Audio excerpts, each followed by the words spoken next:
Today we're talking about free Google Colab LoRa files that are great for fine-tuning Stable Diffusion models to create custom styles of characters without needing super powerful equipment. To get started, head over to GitHub and locate the AutoTrain Advanced repository.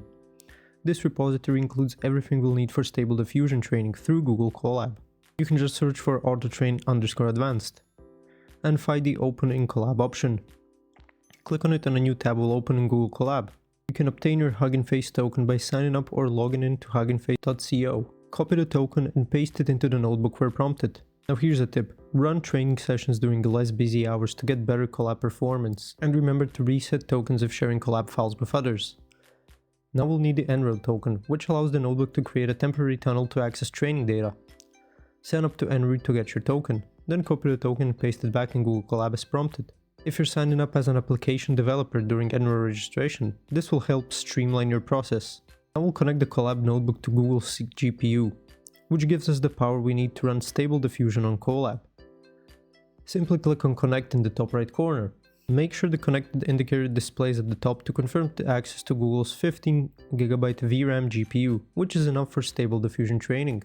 With everything connected, we can now initialize the training using the AutoTrain function.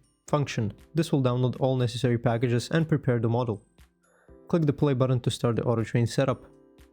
Expand the show code to see any installation status and dependencies. This may take a few minutes as Collab installs Python and other necessary libraries. Now that we have AutoTrain set up, configure our training parameters and access the public URL. Find the AutoTrain public URL and click on it. Select Dreambooth LoRa from the task dropdown and choose Stable Diffusion XL as the base model. Then modify the parameters like resolution, training steps and checkpoints. Stick with 5 to 10 high resolution images that feature your subject prominently. Avoid cluttered backgrounds or group shots for better training results.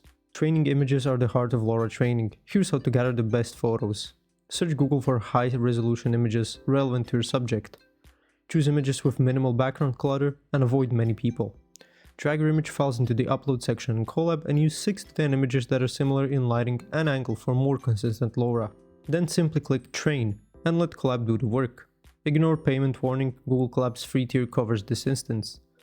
This will take around 1 to 2 hours, so feel free to take a break and check the status messages in Collab for updates on training. Once it's complete, you can download the LoRa files to your computer and start using it for custom AI image generation. Just locate the .savetensor file in Collab's directory, then download it to your local machine. Put the LoRa file into your Stable Diffusion program such as Automatic 111 or Invoke AI and use prompts and settings to customize your images. Thanks for watching. If this video was helpful, please like and subscribe to our channel for more tips and tutorials.